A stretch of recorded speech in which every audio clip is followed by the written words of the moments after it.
Tá dando para ver os slides aí? Pessoal, fala pelo áudio, por favor, que eu não tô vendo mais nada. Eu enchi a tela aqui. Sim, a gente consegue ver a tela compartilhada, professor. Obrigado. Por favor, fala pelo microfone, tudo que eu não tô vendo mais nada. Pergunta, interrompe a minha fala, fique à vontade, viu? Essa aula aqui foi a mesma que eu dei semestre passado, então tem essa data aqui, mas tá valendo hoje, tá? Nossa disciplina análise orientada a objetos. Totalmente teórica. Vocês vão fazer comigo o semestre todo figuras, diagramas. Lembra lá do modelo de entidades e relacionamentos do MER? É parecido. É modelagem de dados de objetos, né? Coisa mais ampla. E é isso que a gente vai fazer, é totalmente teórico, né? O que vai ser a nossa prática? Eu dou um problema para você, eu falo assim, olha, tem um caso de uso que eu vou lá na bilheteria do cinema comprar um ingresso. Aí eu descrevo para vocês como que é o processo de venda de ingresso. Eu peço para você desenhar um diagrama da UML, que é especificando todos os objetos envolvidos, a programação envolvida. Aí você vai me apresentar um diagramazinho, diagrama de blocos, aí com 5 blocos por aí. A prática nossa vai ser essa. Para começar a conversa, nós temos que explicar o que é programar orientado a objeto. É um paradigma. Quem sabe me dizer o que é isso aqui, ó? Paradigma. Vamos ver, vou esperar a resposta de vocês. Fala no microfone, por favor.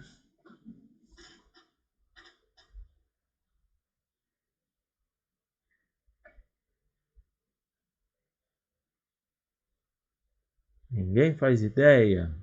Então, paradigma, pessoal. Vou fazer uma comparação. Lembra da. Vocês lembram, claro.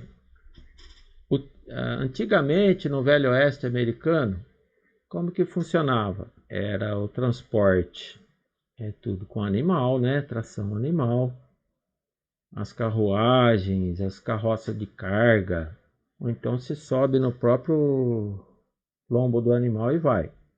Aí começou a aparecer, né? Lá na Inglaterra inventaram a máquina a vapor, o trenzinho, né? Aí começou a construção das primeiras ferrovias nos Estados Unidos. E conforme o trem chegou, teve uma quebra de paradigma, ou seja, aquele transporte que era feito de uma maneira teve que obrigatoriamente ser feita de outra maneira. Deixa eu só conceder permissão aqui. Chegando, gente.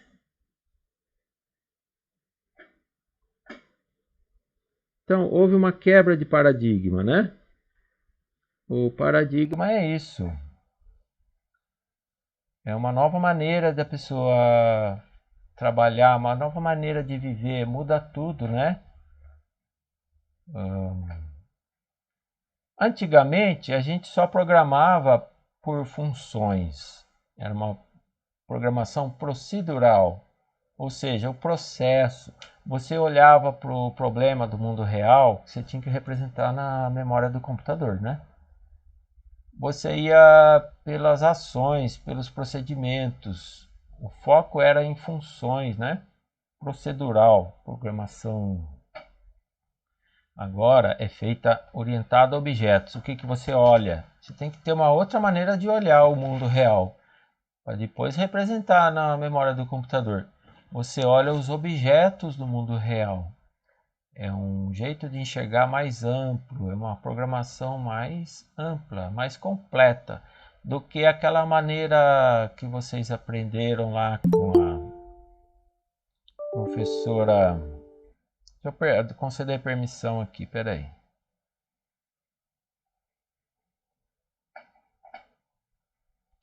Lembra das aulas da professora Zad? Alguém fez comigo, a Ieda, por exemplo, estava lá, né? A gente fez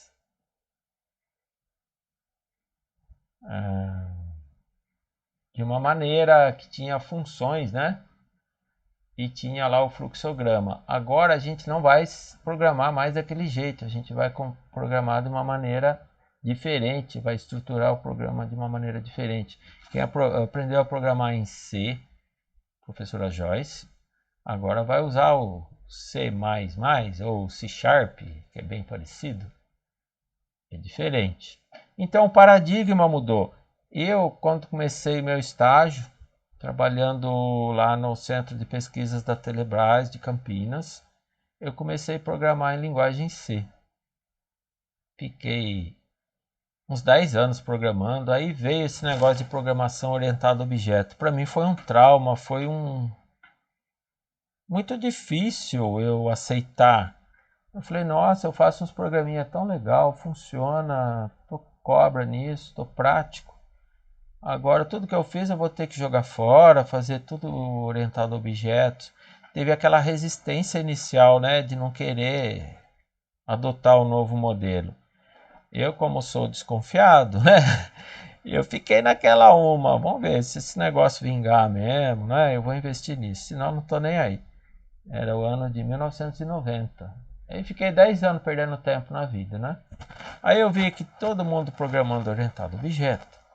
Aliás, eu não programava muito, eu era analista de suporte, né? Mas eu gostava de programar. No ano de 2000 eu amoleci, né? Eu resolvi aceitar o novo paradigma. Aí eu comecei a estudar. Comprei o livro, estudei sozinho, comecei a programar. Então é isso, pessoal. Às vezes as pessoas têm uma certa resistência. Agora não, porque não se fala mais em programação procedural, né? O paradigma está totalmente quebrado. Nós vamos falar desse paradigma aqui. A gente vai falar de conceitos de programação orientada a objeto, o que é uma classe, né? Se fala o tempo todo em classe. O que é uma classe? Um conceito que todo programador tem que saber muito bem o que é. O que é uma abstração? Na hora que você vai programar, você vai lidar com abstrações. O que é uma instanciação? São conceitos, vocês vão ver que é bem intuitivo, bem simples. Classes de objetos, né? O que é um objeto? O que é um atributo de um objeto? O que é um método de um objeto? Ou comportamento, você pode chamar assim, tecnicamente falando, profissionalmente falando, usem sempre os termos corretos. Falem métodos, atributos, classes, objetos, instância, abstração. Tudo isso vocês têm que saber na ponta da língua explicar o que são esses conceitos básicos, né? Que é uma visibilidade de um objeto. Vocês vão ver hoje, na aula de hoje, tudo isso. Só hoje. Que é uma herança. Vou explicar. Que é uma herança múltipla. Vou explicar hoje. Polimorfismo também. Então, nossa programação para hoje é isso daqui, tá?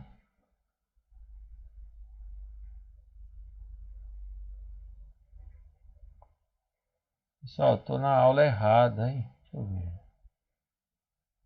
É aqui. Essa listinha é a mesma, porque tem parte 1 e parte 2, tá? Eu quebrei no meio, porque não dá tempo de falar tudo, mas a listinha é a mesma. Não é continuação da outra. Aqui, vamos parar para pensar, um joguinho de palavra. O que são objetos? Bom, a gente, primeira coisa que faz é pegar o dicionário, né? O nosso dicionário brasileiro aqui, o melhor de todos é o Aurélio, né? O mais famoso. E lá explica tudo que for apreendido pelo conhecimento, que você consegue entender, né? Aquele conceito, que não é sujeito do conhecimento. Imagine quando vocês estudavam lá em português análise sintática, não tinha lá sujeito, Não é esse. Objeto é aquele objeto de ação do verbo. O que o sujeito está fazendo? Ah, ele está tomando um copo d'água. Então, o objeto é copo d'água. É o que sofre uma ação. É o que está sendo comentado, né? Vocês lembram que tinha objeto direto, objeto indireto? Então, objeto é isso. Está ligado a uma ação, a um verbo, sempre. E segundo o Aurélio, né, o nosso dicionário lá, tudo que for manipulável, que se pode fabricar, que você pode pegar na mão, são coisas, né?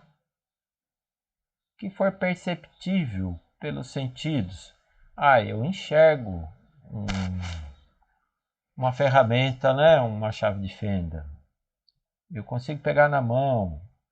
Qualquer dos sentidos, o olfato, o olhar, o cheiro, o tato, coisas concretas, né? O que mais? Pode ser uma coisa abstrata, né? Objeto da discussão. A eleição lá dos Estados Unidos. Apesar que aquilo é bem concreto. Mas vamos dizer, objeto da nossa aula é programação de computador, correto? É uma matéria, é um assunto. Também pode ser um objeto. Pode ser uma causa de alguma coisa. Um agente, né? Causador de alguma coisa. Pode ser o ponto de convergência de uma atividade, né? Aí, quer ver? O nosso Moodle, lá está convergindo tudo que é atividade de ensino, né? Uma meta. Vamos supor, estou fazendo tiro ao alvo. O meu alvo é uma latinha que eu pus em cima do muro para dar um tiro de estilingue. O objeto é a latinha. Propósito, né? Objetivo. O que mais? Falando de filosofia, é uma coisa que pode ser pensada, né? Filósofo só faz o quê? O tempo todo. Ele pensa, né? Opa. Pode ser pensado, é objeto da filosofia. Filosofia também. Caráter físico e estável, uma coisa que não muda. Em física, em ótica, né? A fonte de luz, emissor de luz, né? Uma vela acesa, tinha aqueles estudos de ótica. O corpo que recebe a luz é um objeto jurídico, objeto da disputa, né? Uma propriedade, sei lá. Pessoal, qualquer coisa física ou abstrata, né? Uma jaca, um sapo. Ou seja, a função de vocês é criar programas de computador. Tudo que vocês forem olhar para o mundo real e representar na memória do computador é um objeto, qualquer coisa, tá? Pode ser conceitual, abstrato, não tem importância. O importante é pensar o seguinte: um objeto ele tem atributos, como em banco de dados, é o mesmo conceito, igualzinho. Você não tinha uma entidade de banco de dados? Aqui o objeto é a entidade do banco de dados, é a mesma coisa. Tem atributos, características que podem distinguir aquela coisa. Uma cor, um tamanho, um peso, né? O ser humano é um objeto, não querendo desmerecer, mas na hora de programar ele vira objeto igual às outras coisas. Quais são as características de um ser humano? Altura, peso, idade, nome, né? São os atributos. Todo objeto tem que ter atributos. E também ações, né? Lembra que eu falei que todo objeto está ligado a um verbo, a uma ação, né? Verbo é ação. Então, atributos mais ação se torna vida. Ah, professor, mas programa de computador não tem vida? Tem, sim, senhor. O mundo real que te cerca é vida, não é? Imagine lá uma fábrica de móveis. Tem várias pessoas trabalhando lá, cortando madeira, furando, lixando, parafusando, envernizando.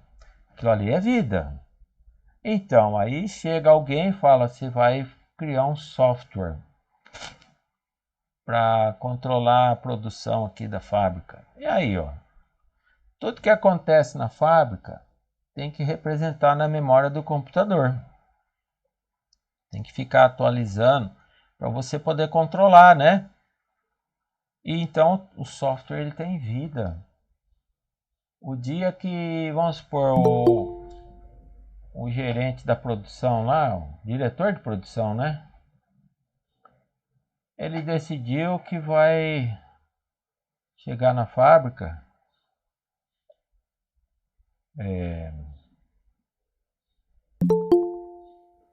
Opa, chegou, gente. Só um minuto. Pronto. Ele vai modernizar tudo. Eu vou comprar umas máquinas novas, né? Decidiu lá. Deixa eu só ver se tá gravando certinho aqui, peraí. Tá. E vai remodelar tudo, vai modificar as funções, o jeito como fabrica as coisas. Pois robotizado, contratou lá mais gente, ampliou tudo. E o seu software, o que aconteceu? Pode jogar fora, não vale mais nada. Não funciona porque você não fez uma release nova, você não fez uma adaptação. Então o software ele tem vida, tá bom? E aqui o que a gente está estudando é como representar um objeto do mundo real na memória do computador, através de atributos e de métodos. O método são as ações do objeto. Vocês lembram lá da professora Zad, professora Joyce? Não tinham lá em Portugal Studio funções, né? Em C também, com a Joyce, funções. Aqui um objeto vai ter a mesma função, é a mesma coisa, igualzinho, sem tirar nem pôr. E também vai ter atributos. Um objeto ser humano tem atributo. Idade, inteiro, né? Idade é inteiro. Peso. Peso já tem uns quebradinhos, pode ser um float. Aí o nome da pessoa. O nome eu crio lá um vetor com 30 posições char. Beleza. Aí você já está definindo os atributos do objeto. Tá. E esse ser humano, ele tem ações, né? Pratica ações. Vamos supor que eu estou controlando os funcionários de uma empresa. Quais são uma das possíveis ações de um funcionário? Receber salário. Então, vai lá, cria uma função igualzinho de C, é a mesma coisa. Sem tirar nem pôr, é uma função de C. E põe lá junto. Aí você pega, empacota tudo num código só. Função, atributos. E aí você diz assim, ó, isso aqui é uma classe. Aí, tá feito. É assim que funciona. Só que você tem que olhar com outros olhos o mundo real. Na hora de criar os objetos.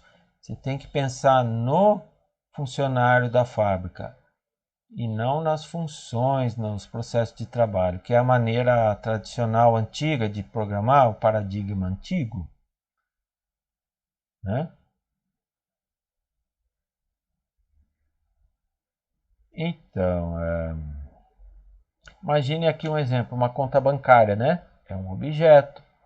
Esse objeto ele não é natural, ele é abstrato, porque é imaginário, né? Não, fisicamente não existe conta bancária. Existe na cabeça do gerente do banco, do cliente, mas é uma coisa abstrata, por isso que eu falo que não existe. Só que vai ser um objeto que você vai criar no seu software, né? É uma coisa, pela definição do programa Aurélio lá, ele é um objeto.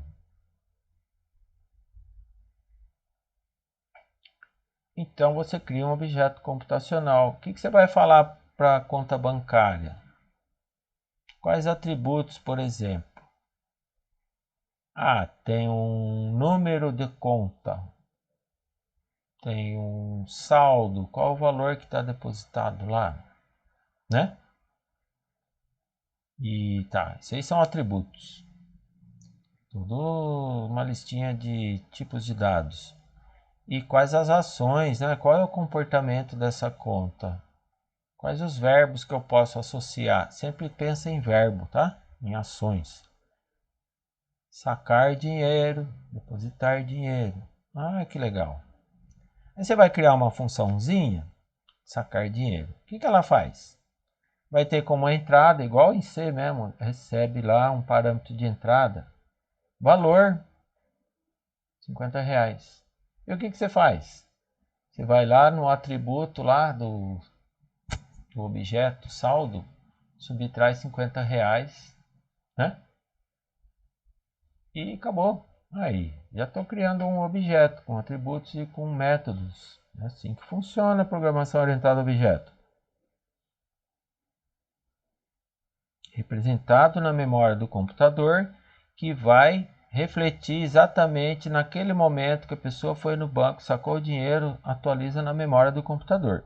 É uma representação incompleta, mas que tem que estar sempre atualizada. É isso que é o software que você faz.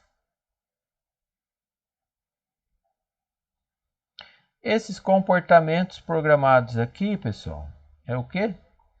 São os métodos. O que é um método? É uma função, né? Que aquele objeto associado aos atributos do objeto, que vai estar tudo encapsulado ali num bloquinho de código, tá? Que vai ser a sua classe, né?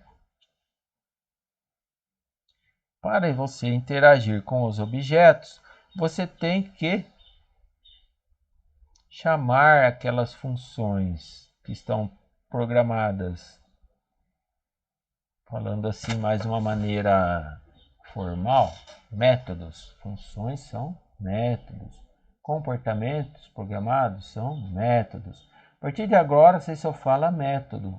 Já vai imaginar uma função que está no mesmo bloco que definiu aquela classe, junto com aqueles atributos que definiu conta bancária, por exemplo. Pessoal, tá tudo bem até agora? Posso prosseguir? Sim, pode sim, professor.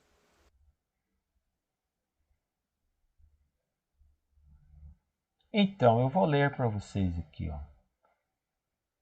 Programação orientada a objetos significa representar o mais fielmente possível, né? Ela não é completa, às vezes nem é atualizada, mas você procura sempre representar a realidade o mais fielmente possível do mundo real, dentro da memória do computador. Aí eu vou perguntar na prova ou no exercício, o que é programação orientada a objeto? PO. É só falar isso. É representar o mais fielmente possível situações do mundo real no sistema computacional.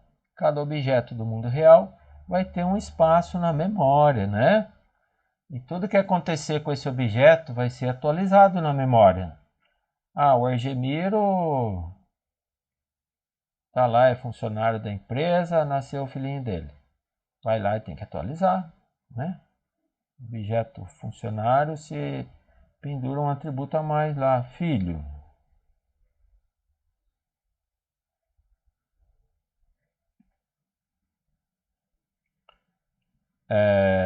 A programação orientada a objeto, ela não mais olha para o computador como um conjunto de processos, assim como era feito na programação procedural, né? Antigamente, o Argemiro fazia antes de 1990. Agora não. Você não mapeia processos na memória do computador, você mapeia objetos, que é um dado muito mais completo, né? Muito mais amplo.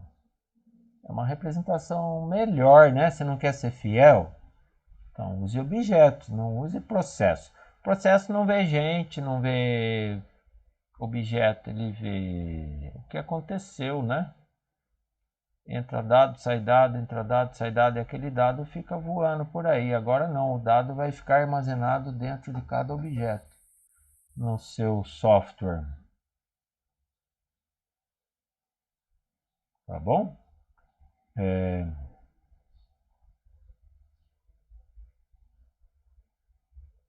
Esses objetos, eles interagem de maneira organizada. Pô, professor, como que é feito isso? Você tem lá um método, né, que é uma funçãozinha, né? Você tem que chamar essa função. Igual você chamava antes mesmo, na maneira procedural. E aí aquele objeto vai atualizar um saldo, vai mostrar um saldo, vai fazer alguma ação. E como que você chama? Do mesmo jeito que você chamava antes. Você dá o nome da função e mais o nome da instância, do objeto. Por exemplo, você põe assim, o argemiro.conta. Aí é aquela instância daquela classe conta que eu já expliquei agora há pouco, mas é a conta do argemiro. Você cria aquilo lá e chama a função. São mensagens que aquele objeto precisa receber para que ele faça alguma coisa, porque ele tenha vida. E que é essa mensagem?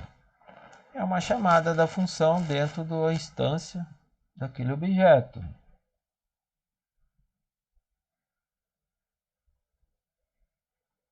Aí um objeto chama outro objeto, um objeto chama um método de si próprio, né?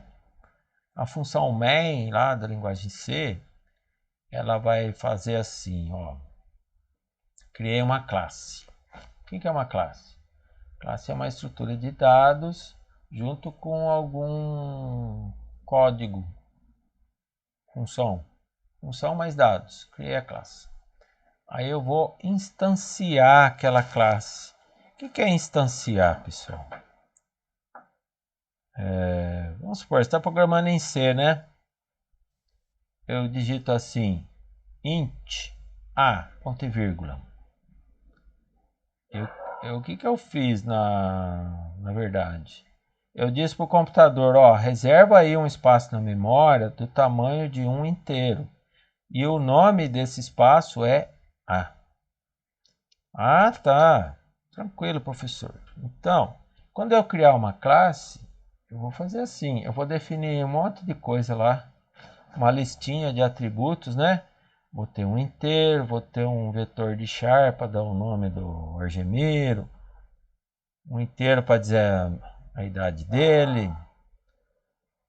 São os atributos. Só que eu não disse que essa conta é do argemiro. Está vazio, eu só estou reservando espaço na memória. Estou criando uma classe genérica vazia, uma estrutura de dados vazia. Junto com essa estrutura, pessoal, não se usa falar em dados sem ter um programa para mexer com os dados. Sempre que você vê dados, por trás está um código que mexe com os dados. Não existe dado sozinho. E não existe código sem dado. Então, o que inventaram? Programação em objeto. Vamos pôr tudo junto, né? Esse código mexe com esses dados. Então, vamos criar um bloquinho no código em C lá. E eu ponho tudo junto, tudo encapsulado, né? É isso.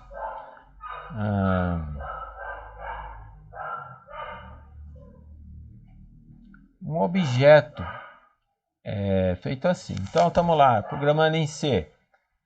Int a, ponto e vírgula. Aí depois, na linha de baixo, eu ponho assim, a igual a 10. Ah, agora sim. Eu instanciei aquela variável. O que era somente uma estrutura vazia, passou a ter um conteúdo. Aqui a mesma coisa. Eu crio uma classe, uma lista de atributos, uma função que está tudo amarradinho no mesmo bloquinho de código, mas está vazio. Aí eu chamo de classe. Definir uma classe na linguagem C, você vai codificando lá a classe. Aí o que eu falo? Eu falo assim, ó, essa classe pessoa vai receber os dados de argemiro. Aí eu começo a carregar os dados lá dentro da classe. Nome, idade, peso, tudo que for os atributos. Então é isso. Aí aquilo lá vira um objeto. Eu fiz uma instância daquela classe, eu criei um objeto. Depois eu posso fazer a mesma coisa, pegar a mesma classe igualzinha e definir para o meu filho André. Aí ele vai criar uma outra instância daquela classe pessoa. Vamos chamar de pessoa o nome da classe. Só que é André. Eu posso criar milhares de objetos a partir de uma classe.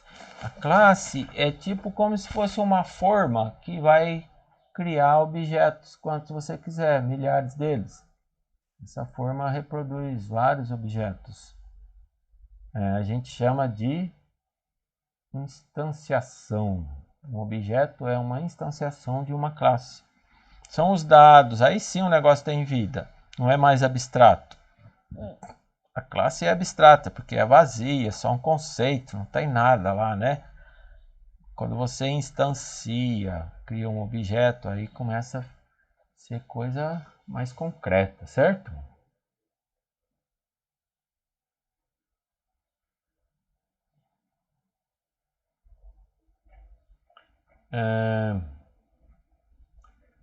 Um objeto computacional é uma simplificação do objeto real. Um objeto pessoa, estou lendo aqui, tá? É reduzido a um espaço de memória. É lógico que você não vai representar direito, mas você só representa o que interessa, o que você quer controlar, né, nos seus dados.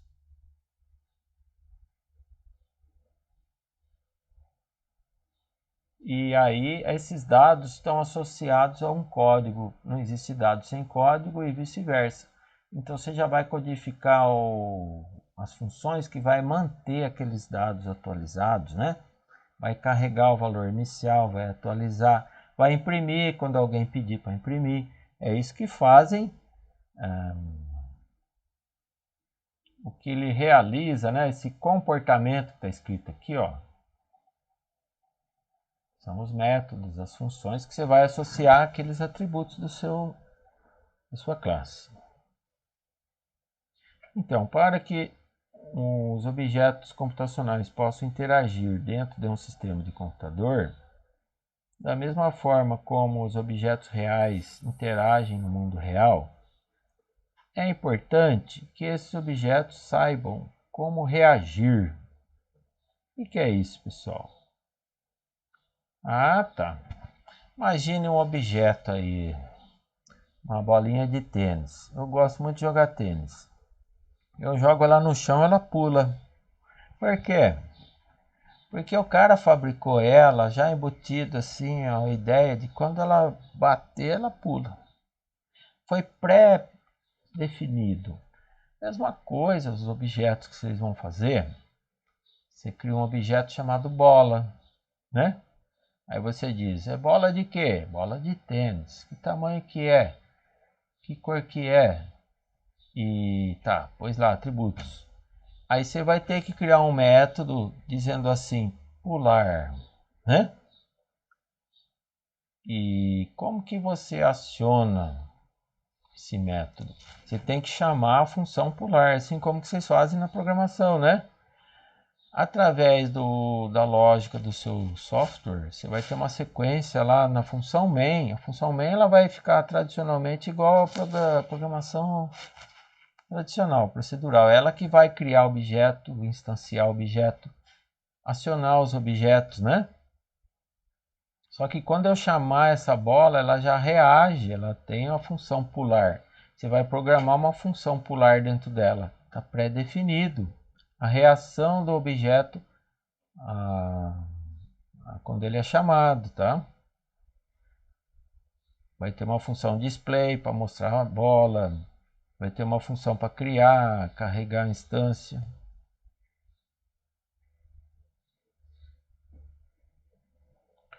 Deixa eu andar um pouquinho aqui.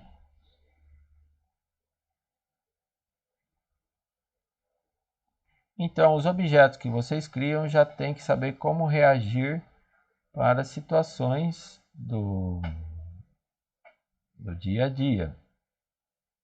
Como se comportar diante de uma situação.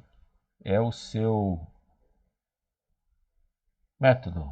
Faz isso, baseado nos atributos. Tá bom? Isso daqui é o que eu acabei de falar para vocês. Outro exemplo, sacar um cheque, né? Não existe mais cheque, mas vamos lá. No mundo real, o saldo da conta bancária diminui e o dinheiro em caixa cresce. Como se reproduz essa situação do mundo real na memória do computador?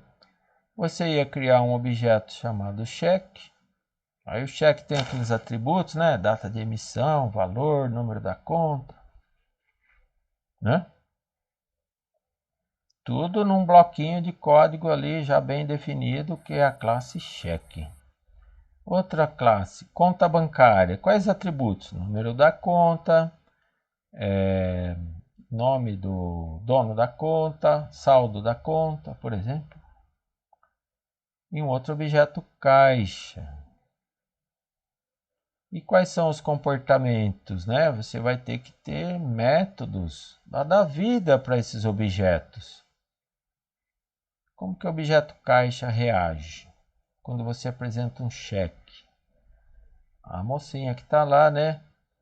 Vai acionar o objeto conta, vai chamar uma função daquele objeto. Imagine aí, é o fluxo do programa seu rodando. O main chamou, o objeto fez uma instância conta, né? E acionou o método conta. O que ele faz? Pega o saldo, subtrai o valor do cheque. Pronto, está feito. É mais ou menos isso. Então você vai programar o comportamento, que nada mais são do que funções, métodos, né? E baseados nos atributos, né? Pessoal, até aqui tá tranquilo? Tô claro com a minha explicação? Sim, professor, está claríssimo. Ah, tá, obrigado. Conceitos de programação orientada a objetos. Abstração. O que é uma abstração, pessoal? É uma coisa que não é real, não tem a ver com a realidade, é coisa da imaginação. Ou está na sua cabeça, ou está escrito, mas não existe. Isso é abstração. Uma criança, ela nasce pensando, ela já imagina o que é um objeto. Então ela olha assim ao redor, ela vê lá papai, mamãe, vovó. Tudo tem similaridade, então ela já cria uma classe, né? Ela classifica, ela agrupa. Isso aqui é pessoa, né? Vamos dizer assim. Aí ela sai na rua, vê aquele trânsito enorme, né? Bastante carro passando. A criança já fala, isso daqui, tudo que faz barulho, tem roda e anda, é carro. Ela classificou, ela já tem essa capacidade. E as casas que tem na rua? Tem várias casas, tudo é casa, né? Tem porta, janela, telhado. A criança já tem essa capacidade de classificar. É isso que a gente cria classes de objetos. O programador também vai fazer a mesma coisa. As abstrações, o que é? Os conceitos, né? Conceito. Tem uma cabeça, dois braços e duas pernas. Isso é uma abstração. Vai agrupar os objetos, ser humano, né? E como que é esses grupos? A gente chama de classes, né? Então, os objetos são agrupados em classes. Por quê? Tem as mesmas características, tem o mesmo comportamento. É isso que é uma classe. Só que é uma coisa abstrata, não existe, é vazio, é só imaginação. A partir do momento que você carregar, encher de dados aquela estrutura de dados lá, aí sim vai virar um objeto do mundo real. Então, na cabeça da criança, já existem as classes pessoa, carro, casa, por exemplo, né? E instanciação, o que seria?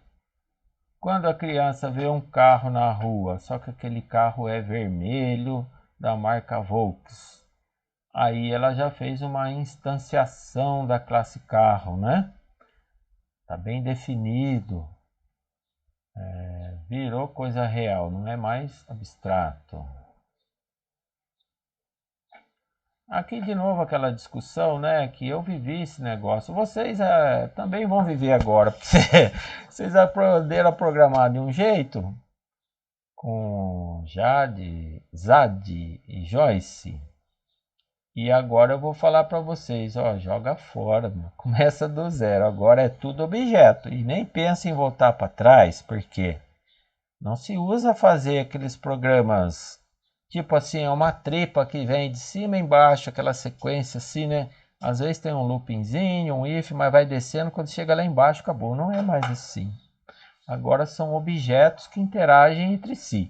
A função main vai criar uma classe, vai instanciar um objeto, vai chamar uma função desse objeto. Por sua vez, esse objeto pode chamar outro. Aí retorna para o main, que o main cria outro objeto e assim vai. O que vocês têm que fazer agora é pensar diferente. Pense em objetos, tá?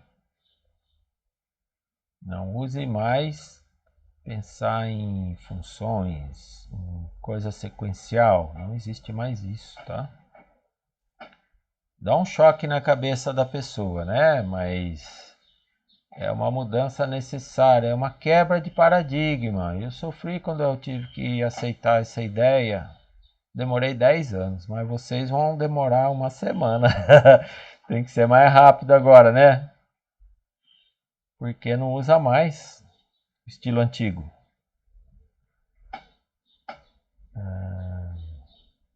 Classe. Agora a gente já vai entrar na parte assim de programar mesmo. Aqui, pessoal, falo para vocês. O ML2 é uma linguagem, né? Só que ela não é linguagem de programação. É linguagem de especificação, de modelamento. Você vai especificar o que o programador deve fazer.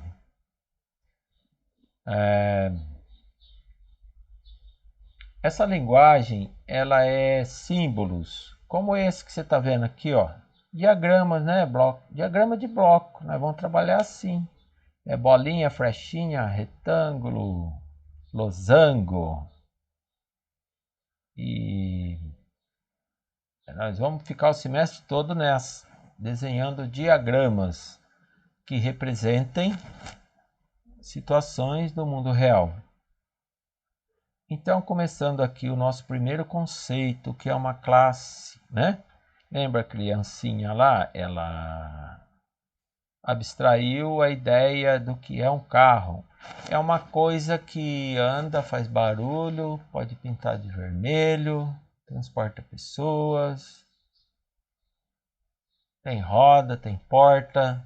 Aí já estou falando em atributos e métodos do carro, né? Como ele é, o que ele faz, é isso que importa para nós, programadores. E como é que eu desenho isso na linguagem UML2? Simples, fácil, né? É um retângulo e lá você escreve o nome da classe, carro. Pessoal, isso daqui, imagina que é um negócio vazio, abstrato. Não vai dizer que cor que é, se tem porta, se não tem. É só a estrutura oca. Definição de uma estrutura de dados e definição de uma função em C, por exemplo. É só isso. Na UML, esse retângulo pode ter até 3 divisões. A primeira divisão ela é obrigatória. É o nome da classe. Não existe classe se você não dá um nome para a classe. É a única coisa que é obrigatória. Então aqui para simplificar, né, didaticamente, eu só dei o nome, não falei mais nada. Ah, professor, mas como? Existe, no código existe.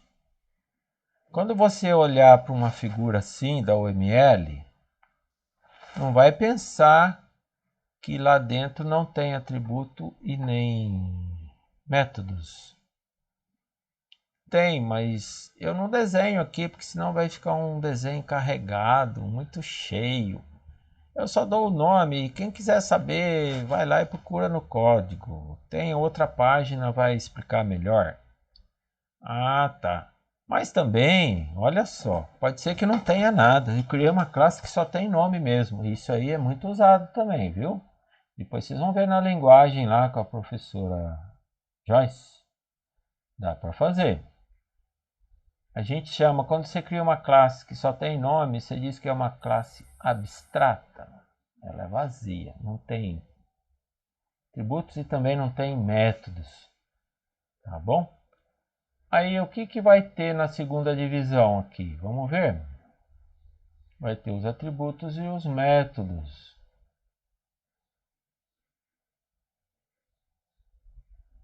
Então, se você vê um retângulo com nome, é uma classe que não precisa obrigatoriamente representar os métodos e os atributos. Às vezes tem uma lista enorme de atributos, não vai caber nessa caixinha e uma lista enorme de métodos. Você pode especificar numa outra página e você dá um zoom out, né? E você mostra, tá bom?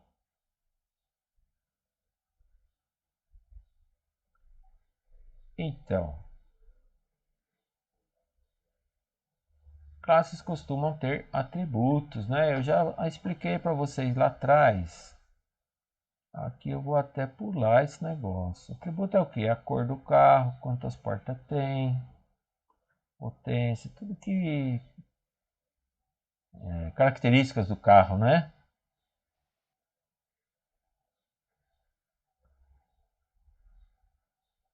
A classe em si não é nada, é só uma estrutura oca de dados. Ainda eu não enchi ela, não disse qual carro que é, que cor que é, sabe? Por isso que eu disse que é abstrato. Quando eu começar a definir dados, ela vai virar um objeto. Classe sempre é abstrata. Ela é só a especificação de uma estrutura e de uns métodos. Então aqui tá, o autor está fazendo comparação, né? Uma casa. Se eu tiver o desenho de uma casa, eu tenho uma casa? Não. Só depois que eu construir aquela casa, eu vou ter uma casa.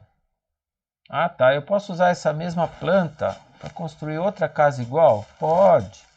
Aí eu construo outra casa. Eu fiz instâncias daquela classe casa. Só que uma é um endereço, outra é outro. Então é assim.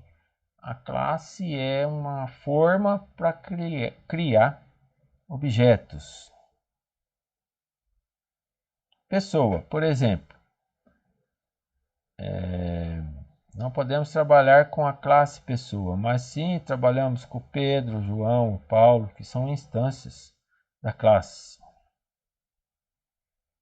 Tá claro para vocês? Tá sim, professor. Aqui a gente está aprendendo como que desenha. Vocês só vão desenhar, fazer uns desenhinhos bobos assim, mais nada. Aí o complicado mesmo vai ser codificar esse negócio em C Sharp, né? A minha aula é bem fácil, é bem intuitiva. Vocês não se preocupem não, que aqui todo mundo passa, viu? É conceitual, é só desenhozinho e conceitos. Então, a primeira divisão é o nome, é obrigatório. Depois vem uma outra divisão, são os atributos, né? Aqui eu pus ó, atributo cor, atributo quanto número de portas do carro.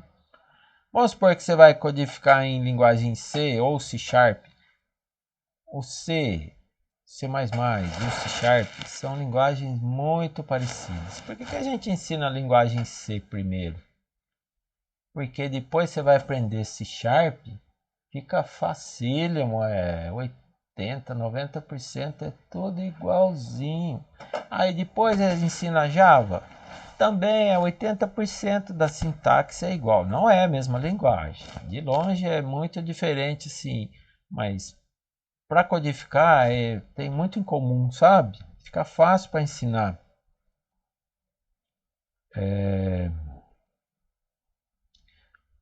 Os atributos, eles dizem o tipo de dado, não é obrigatório você pôr. Você pode pôr só o nome. Cor aqui seria o quê? Seria um vetor tipo char de 30 posições. Mas não precisa pôr, você só põe cor. Você sabe por quê? Você começa a desenhar esse negócio, começa a ficar grande, é tanto detalhe. E não usa por o tipo do dado. Quartas seria um inteiro. Põe lá, int portas. Pode pôr, pode, é da norma técnica, mas não põe não, viu pessoal? Sabe por quê? Se você faz um projeto grande, muda uma coisinha, você tem que pegar todos aqueles diagramas e atualizar um por um, sabe? E também não cabe, fica muito carregado. Faz sempre o mínimo necessário, evita de você errar, tá? Então poderia pôr aqui, ó, integer, inteiro, portas. Poderia pôr assim, char, chave, 30, cor, mas não é preciso, não é obrigatório, tá? E toda essa seção aqui de atributos também não é obrigatório, você pode pôr só o nome. Mas é bom você listar. Às vezes tem uma lista de atributos muito grande, aí você fala, não, não vou pôr não, tá louco, eu ponho só o nome. Em uma outra folha eu especifico o carro. Aí o que mais que tem? Métodos. Ah, tá. As funções, né? Para manter esses dados sempre tem que ter um código, né? Como é que eu inicializo? Como é que eu ponho display na tela dos dados? Como que eu subtraio R$ 100 do saldo que eu fui lá tirar um cheque? Não existe dados sem ter funções. E não existe funções sem ter dados. Então eles já empacotaram tudo no mesmo bloco que chamou de objeto, classe, né?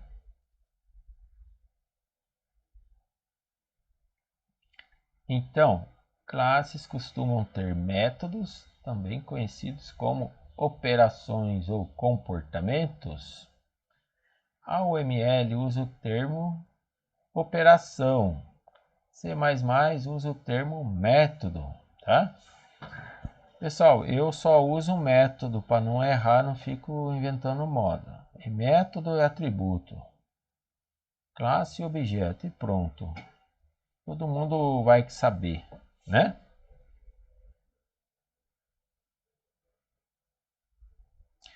E a codificação do software de vocês, a lógica, a maioria vai estar embutida nesses métodos, tá? Que vão ser chamados pela função main ou por outros métodos de outros objetos. Dentro aqui dos métodos da sua classe, aí fica à vontade, pessoal. Aí você vai codificar daquela maneira antiga, né? Procedural. Então, o nosso objeto ficou assim. São 3 divisões. O que eu vou ensinar para vocês é fazer esses desenhinhos aqui só, pessoal. Mais nada. É conceito. Nome, atributo e métodos. Os métodos vêm sempre com esse símbolozinho aqui da função, né? Abre e fecha parênteses, tá? Para ser mais detalhista, o que vem? Todos esses atributos e todos esses métodos, eles têm visibilidade. Vocês aprenderam lá na linguagem C, Portugal Studio também, né? Que é uma variável global. É uma variável que é visível durante todo o programa. Aqui tem esse conceito também. Só que não é através de aonde eu declarei para ter visibilidade. Eu tenho que ser explícito. Eu vou dizer assim, ó. Os atributos, vou declarar um conjuntinho de variáveis, né? Uma listinha. Para cada variável tem que ser explícito. Ela é pública. O que é? É visível por qualquer parte do programa, qualquer um vê. Acesso público, né? Aí eu falo assim, não, essa aqui é private, privado. Já não é qualquer um que vê. Os métodos, a mesma coisa. Essa mesma nomenclatura de visibilidade que você põe antes do nome da variável, você pode pôr igual para o nome dos métodos. Nós vamos ver direitinho aqui no próximo slide. Você pode esconder os atributos da classe e pode também esconder os métodos da classe. O que quer dizer esconder? Porque alguém vai chamar esse método lá de fora, né? Um outro objeto, função main, vai chamar esse método. Mas se você falar eu vou esconder, ninguém vê. Fica só aqui dentro do objeto, dentro da classe. A própria classe usa, isso aqui é para o meu uso pessoal, é para eu manter os meus dados internos aqui. Ninguém vai chamar de fora essa função. Aí eu digo lá private, aí ninguém vê, né? Ficam invisíveis. Quando você esconde, tecnicamente falando aqui em programação orientada a objeto, o termo correto é falar encapsulamento. Um objeto ele é encapsulado. Pessoal, tem um conceito muito legal em programação orientada a objeto. Eu já vou explicar aqui na frente, tá? Por enquanto, vocês só entendam o seguinte: atributos e métodos têm visibilidade. Pode ser visíveis ou invisíveis. Se for invisível, eles estão encapsulados, escondidos. Ah, tá. Então a visibilidade ela pode ter 3 níveis, 3 categorias. A visibilidade privada é o que? Somente a própria classe tem acesso, mais ninguém. Um dado totalmente encapsulado. Somente a própria classe vai chamar aquele método. Dentro daquela classe, um método chama um método vizinho, que é da mesma classe. É assim que funciona. A visibilidade do método pode ser protegida. O que significa? Somente quem for da família. Vocês vão ver daqui para frente. Lá na frente vocês vão entender melhor. Uma classe, ela pode derivar subclasses. A classe mãe, a classe filha. Então, tá entre família, né? A classe mãe pode acessar aquele dado. Ou uma classe irmã pode acessar aquele dado. Se o objeto pertence à mesma classe, ele tem acesso a esse método ou essa função, tá? Porque assim, um objeto chama outro objeto. O mesmo objeto chama a si mesmo. Ou então, alguém de fora, né, chama esse objeto. Esses conceitos. Se alguém de fora chamar, não vai conseguir. Se alguém da mesma classe desse objeto chamar, aí sim, vai conseguir, se for protegido, entenderam? A visibilidade pública é o que? Sem restrição, né? Todo mundo tem acesso direto àquele dado ou direto àquele função. Normalmente, como que funciona na prática? Vocês vão criar uma classe chamada pessoa. Essa classe, ela vai ter sempre, né? Tem que ter um método para exibir os dados da pessoa. Você nunca deixa que alguém lá de fora acesse os dados diretamente. Eu vou pôr lá, imprime idade do Argemiro. Não, não é assim. Tem que chamar um método dentro da classe pessoa e vai exibir bonitinho, formatadinho, a idade daquele objeto.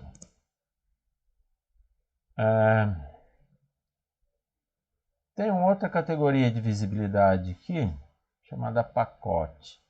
Aqui eu nunca vi, eu nunca usei, mas significa o quê? Quando você compila o seu programa, se quem está chamando você é do mesmo módulo .exe que o seu, você deixa mostrar, se não, não deixa. Ou seja, programas externos que foi empacotado em outro pacote não podem acessar. Tá bom? Então, para revisar, ó,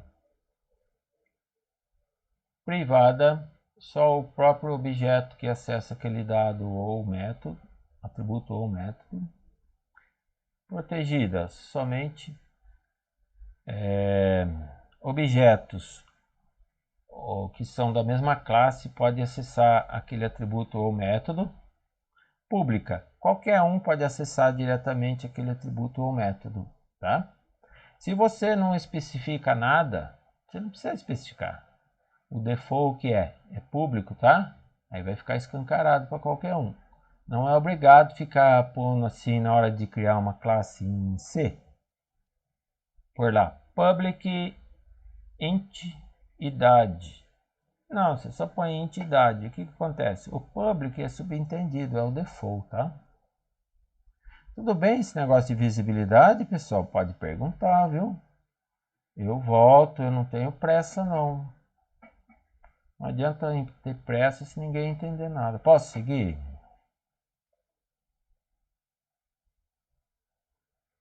Pode, professor, pode seguir.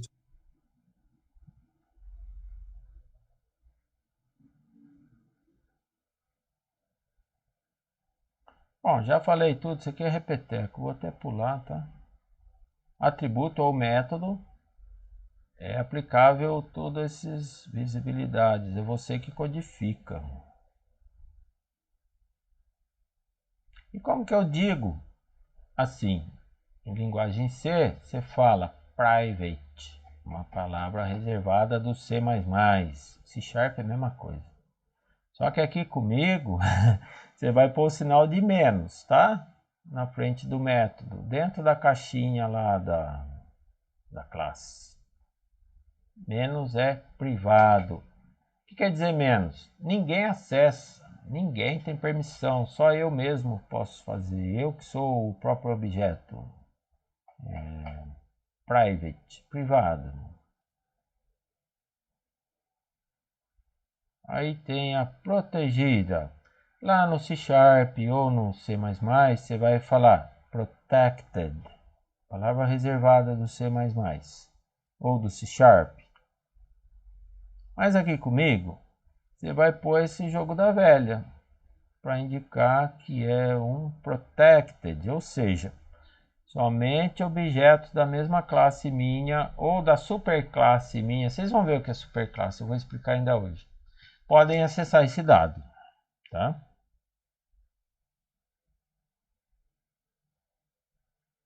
E o mais? O mais é o default, é o público. Mais liberou geral, qualquer um acessa, tá? Não tem proteção nenhuma, visível para qualquer um em toda a extensão do seu código. Seria equivalente ao global lá, né? Não usa muito fazer isso não, mas se você sabe o que está fazendo, tudo bem. Então, como é que ficou o nosso desenhinho aqui?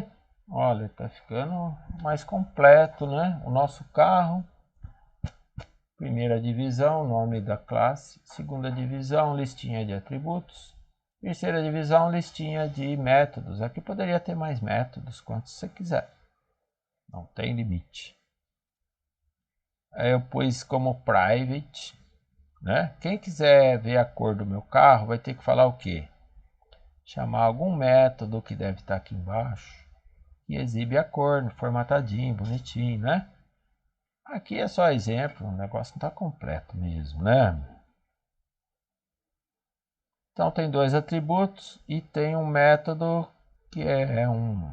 Sempre põe nome de verbo aqui, viu? Ó, verbo, transportar. Aqui é uma lista de verbos, tá? Herança. Agora, pessoal, vai começar a entrar na parte mais importante, mais bonita, né? Do paradigma da programação orientada a objeto. herança e polimorfismo são os conceitos assim mais úteis. Vocês têm que saber o que é, tem que saber usar para tirar proveito, para fazer um código elegante, enxuto, eficiente, né? Fácil de dar manutenção, né? Vai usar muito herança, tá? Vocês vão ver já como que funciona. Então, herança e polimorfismo são as características mais poderosas e importantes do paradigma orientado a objeto, programação orientada a objeto. Herança permite você reaproveitar o seu código. Deixa eu ver que tem alguém querendo entrar um minutinho.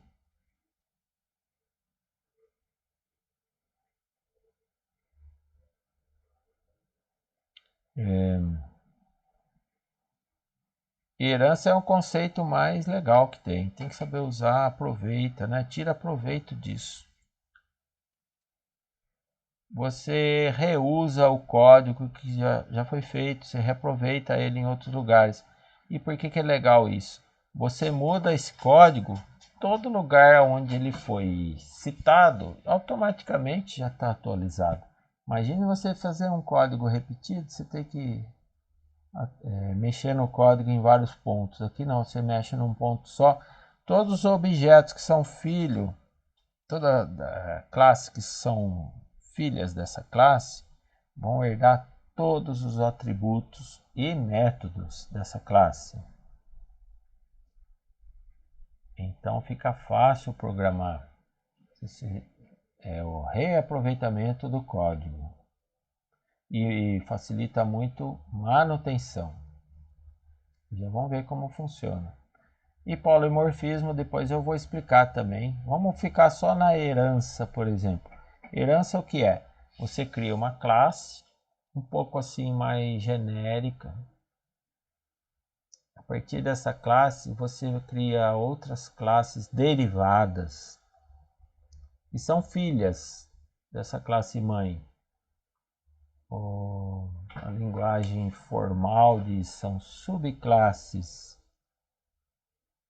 E a classe mãe é chamada de superclasse. Para simplificar, você fala superclasse e subclasse, que está correto. Tem outros termos aqui, mas se confunde, né?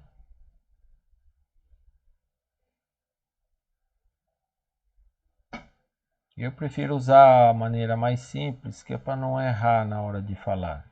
Superclasse e subclasse. Classe mãe, classe filha, tá? Tem gente que fala classe básica, do inglês basic class, né? Que é a superclasse. Mas aqui sempre fica subclasse mesmo, essa nomenclatura.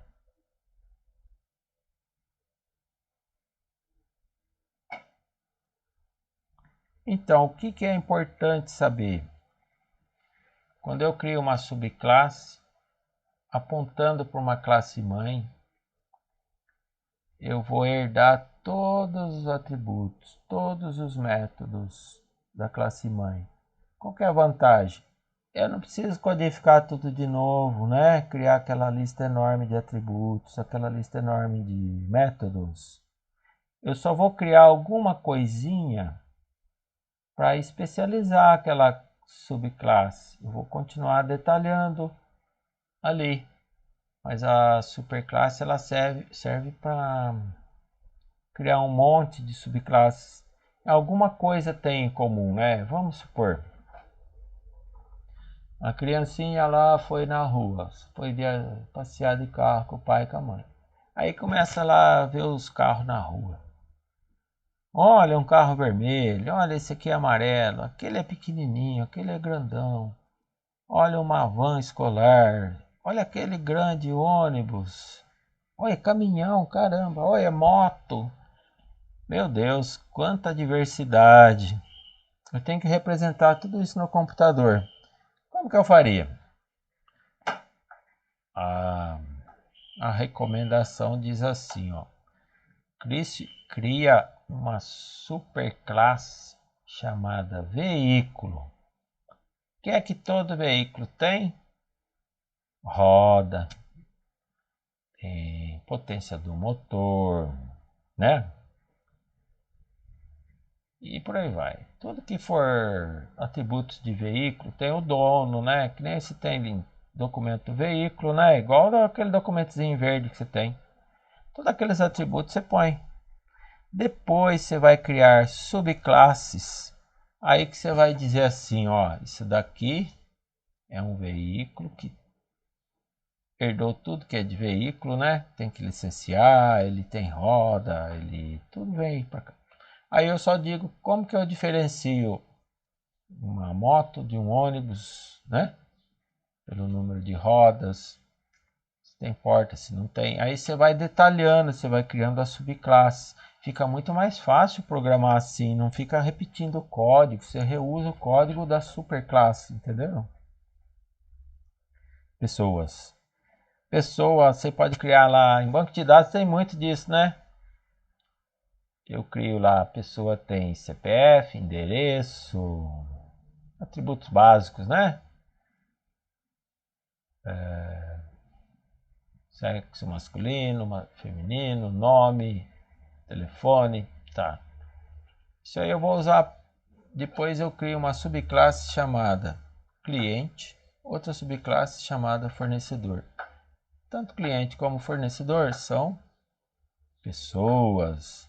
Eu não preciso ficar de novo repetindo tudo que tem de uma pessoa. Eu só digo que cliente tem, por exemplo, limite de crédito, né? E um funcionário meu, o que que tem? Por exemplo, é pessoa também, aponta lá para superclasse, pessoa. Salário. Aí pronto, já criei dois tipos de pessoa diferentes, não precisei repetir tudo, é assim que funciona. Herdam todos os atributos da superclasse, todos os métodos.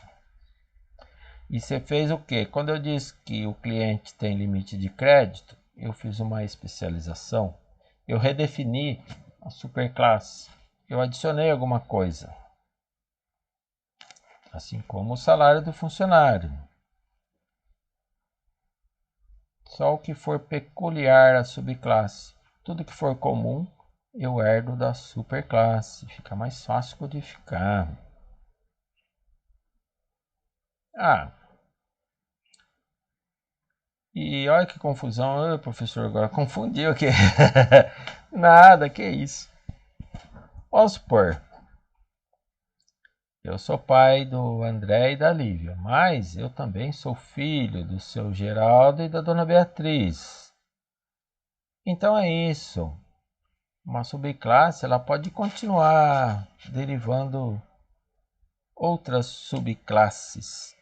Aí, além dela ser subclasse da classe mãe, ela vai ser superclasse da classe filha. É bem intuitivo. Você pode ter vários níveis de herança, tá? É uma hierarquia toda. Se você pegar esse sistema de janelamento aqui do Windows, nossa, tudo usa muito subclasse, inúmeros níveis de janela. Cada janela tem uma característica diferente que o negócio vai adicionando coisas dentro da janela. Tudo bem? Aqui é o nosso desenho, olha como está ficando. Eu desenho aqui na UML2 uma classe chamada animal. O nome da classe vem na primeira divisão. Aqui não tem atributos, tá vendo? Pulei, não é obrigatório. Mas eu pus locomover.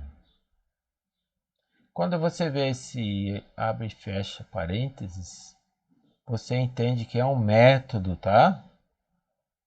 E o mais, um método público. Pessoal, essa classe aqui,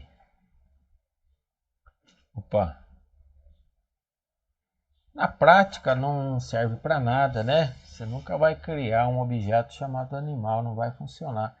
Ela está servindo somente para poder derivar as classes mamífero e ave. Aqui sim você vai instanciar, né? Então o que aconteceu? o mamífero é um animal. O mamífero se locomove. Eu não preciso repetir os atributos de animal aqui, que está escondido, né? Talvez tenha, mas não quis escrever. Mas eu aproveitei, eu herdei, né? Eu reusei o código da superclasse aqui.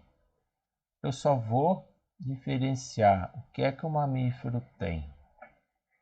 Ele mama, né? Mamar é um método que somente o mamífero tem. Eu fiz uma especialização. Os mamíferos têm pelos, né? Aves não têm pelos, elas têm penas.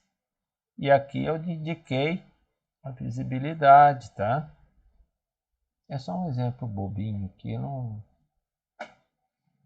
não vejo muito sentido, é só para mostrar como que desenha. E a ave é um animal, ela se locomove, herdei todos os atributos e métodos aqui da superclasse e adicionei um método a mais, que ela põe ovos. Eu estou especializando esse animal, é só ave que põe ovos, e só ave que tem bico. Na UML você faz uma seta apontando para a superclasse. Por quê? Para eu ter uma definição completa da ave, o que eu tenho que fazer? Tem que olhar para cima, porque lá tem mais coisas que foi herdado. Tudo bem?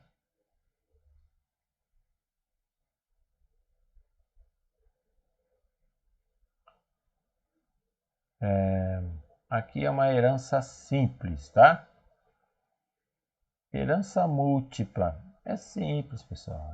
Quer dizer, não é simples, é múltipla. Herança múltipla, eu sou Argemiro, filho do seu Geraldo, da dona Beatriz. Eu herdei metade do papai e metade da mamãe. É uma herança múltipla, é isso. É quando você, na UML, você tem duas caixinhas de superclasse para apenas uma caixinha de subclasse. Você vai herdar todos os atributos da superclasse A e B, todos os métodos da superclasse A e da superclasse B. É isso, simples, né? Tem um caso aqui de estudo. Tem um bichinho que se chama ornitorrinco. É verdade, existe mesmo. Ele herdou atributos de mamífero e também de ave. É uma mistura, tá?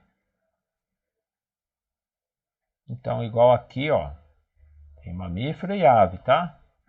Esses dois aqui vão derivar mais uma subclasse. Olha que bonito que ficou. O ornitorrinco, ele mama,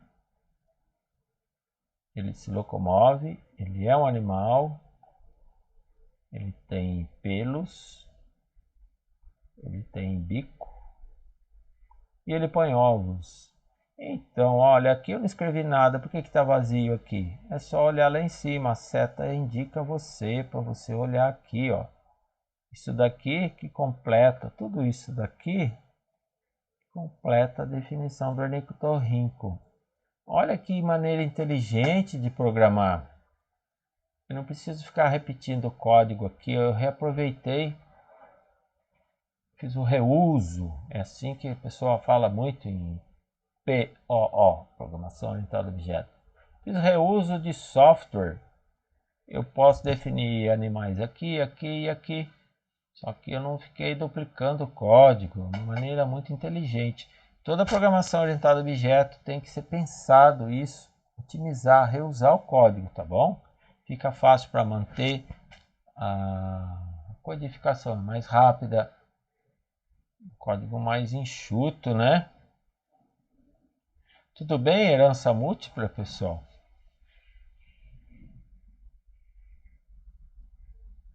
Aqui eu só estou Sim, professor. Tá tudo certo. Deu para entender. na minha aula, vocês só vão desenhar Ou seja, vocês vão fazer uma modelagem do mundo real. Você observa e desenha. E põe os detalhes aqui. Aí o programador já vai saber o que tem que ser feito.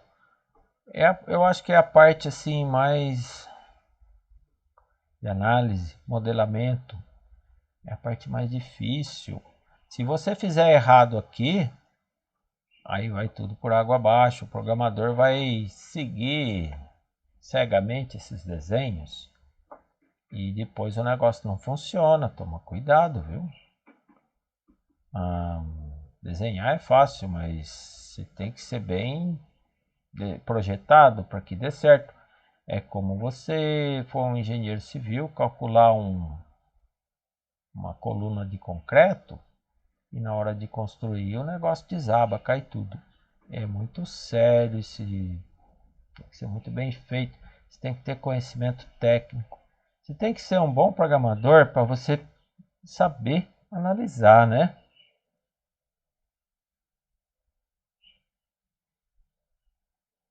Polimorfismo. Pessoal, esses conceitos aqui tá cada vez mais complexo, mas até agora vocês entenderam, né? Polimorfismo, olha que palavrão. As pessoas veem e ficam com medo, falam, joga o livro do lado, fala, isso aqui tá muito complicado. Você fica com medo da teoria, mas não é assim não, isso aqui é facinho. Pessoal, tudo que tiver de complexidade, de difícil e muita coisa, falar, vou estudar C Sharp, meu Deus do céu, é muito complicado, tem muito comando, tem mais de 1000 comandos. Credo, não vou conseguir, não é assim que pensa. Tem que pensar assim, ó, que bom que tem mais de 1000, que tivesse 10.000 seria melhor, sabe por quê? Você tem mais recursos, você vai ter mais facilidade para programar. Basta ir lá consultar, procurar a ferramenta certa. Você só vai aprender aquilo que você precisa usar. Você não precisa estudar tudo, não. Conforme você vai precisando, você vai lá e vai aprendendo cada um dos comandinhos. Ninguém sabe tudo. O programador, ele sabe aquilo que ele mais usa, o resto ele não lembra, ele tem que estar sempre consultando. Por isso que eu falei para vocês no início da aula, compra o livro, não deixe de comprar essa ferramenta do dia a dia. Você pega ali um diagrama de UML2, você olha para aquilo, ai, não entendi nada. Aí você pega o livro explica para você, você fala, ai, como é fácil, é bem simplesinho, é mesmo, é bem intuitivo. Mas você não vai lembrar, você mesmo vai fazer um desenho agora comigo aqui, daqui um ano você olha, você mesmo não vai lembrar o que você fez, o que significa. Aí você vai no livro, tem que ter o livro. Então, polimorfismo é uma ideia que sempre vem junto com herança. Se não tiver herança, não tem polimorfismo. O próprio nome diz várias formas, né? Múltiplas formas. O seu objeto ele vai assumir várias formas. Imagine assim, é como se você e o seu irmão, vocês com certeza são diferentes, né? Eu tenho meu irmão Jairo e eu sou o Argemiro. O Jairo é advogado, eu sou analista de suporte. Então nós somos diferentes, mas o pai e a mãe é o mesmo. Apesar de ser da mesma classe, são diferentes, não é igual, não é o mesmo objeto. Quando você tem uma subclasse, né? Não necessariamente todos os filhos daquele casal vai ser tudo igualzinho. Aqui na programação a mesma coisa. As subclasses, elas vão se diferenciar uma da outra. É igual aqui, ó. Vocês já viram, mas não perceberam. Ó. Eu derivei daqui mas eu sou diferente desse, ó. Tenho formas diferentes. Esse animal tem forma diferente desse. Eles são da mesma subclasse, né? O pai dele é o mesmo. É isso que é polimorfismo. Você derivou e depois você especializou, você diferenciou esse desse. Simples. Formas diferentes, porém tem a mesma superclasse. Você pode criar 1000 classes, uma diferente da outra, porém todas têm a mesma superclasse. Herdou atributos de um lugar só. É isso que é polimorfismo, simplesinho. Então, para evitar de ficar criando código-fonte novo, eu vou diferenciar a minha classe e criei uma classe nova, mas eu reaproveitei o código, eu fiz reuso de código, fiz uma superclasse. Aí eu digo mais, tá? Se eu herdar um método da superclasse, eu vou herdar tudo que ela tem, né? Eu pego aquele método e mexo nele. O mesmo método redeclarado aqui, com o mesmo nome da superclasse. Só que se eu rodar um objeto da superclasse, é um comportamento. Se eu rodar um objeto da subclasse com o mesmo nome, vai ter comportamento diferente. Posso inclusive usar o mesmo nome, tá? Isso que é polimorfismo. O mesmo nome tem comportamento diferente. É polimorfo, né? Tem formas diferentes. Vamos supor aqui. Locomover. Eu venho aqui no mamífero e crio um método com o mesmo nome, chamado locomover. Eu herdei aquele método, mas não tem importância. Eu redefino ele aqui, aí vai ser diferente o comportamento desse mamífero com aquele locomover lá de cima. Aí vai ficar meio assim, olha, professor, mesmo chamada retorna coisa diferente. É porque você chamou um irmão que tem comportamento diferente do outro irmão, ou você chamou um filho que tem diferente comportamento do pai. Assim, podem existir dois ou mais métodos com o mesmo nome, só que eles têm comportamento, implementação diferente. Você vai usar esse recurso na linguagem C#, C++, em Java. Vai redefinir o código do método.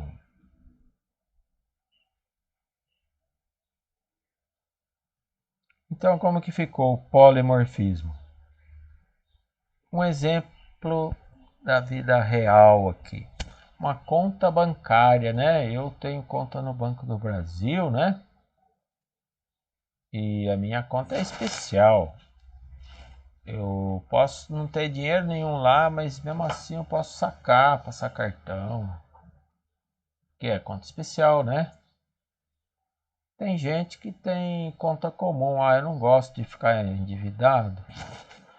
Eu quero ter conta comum. Quando zerar, zerou, bloqueio, o cartão não deixa comprar mais, tudo bem. Ah, tá. Ambas as contas. Conta especial. Tem uma conta poupança também, né? Tudo é conta bancária. Tudo aponta lá para cima. Herdam todos esses atributos, né? Saldo, né? Aqui tem saldo, aqui tem saldo. Aqui dá para sacar, aqui dá para sacar. Esse mesmo método aqui é comum para os dois. Só que aqui embaixo eu redefini o saque. Como? Quando eu for sacar, eu preciso consultar o limite, que é um tributo a mais que tem aqui. Aqui na poupança, o que eu consulto? Não é limite, eu consulto é saldo, é diferente, que é o mesmo daqui, ó. São comportamentos diferentes para o mesmo método. O método saque aqui é diferente daqui. É isso que é polimorfismo, pessoal. O que eu fiz aqui também com esses atributos? Fiz uma especialização, né?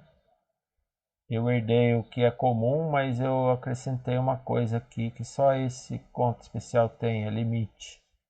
Eu acrescentei outra coisa aqui que só essa conta poupança tem, é o que? Ela acredita juros, tem uma data de aniversário, né? Tá claro para vocês o que é polimorfismo? Comportamentos diferentes para classes, subclasses da mesma superclasse. Um irmão é diferente do outro irmão, né? E também o redefinição do método. Tanto é diferente do irmão e como é diferente da conta mãe também, tá? É um polimorfismo.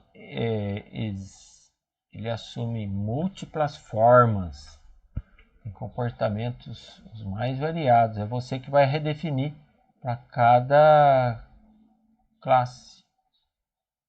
Você pode criar inúmeras formas aqui, mas também herdam do mesmo lugar. É isso.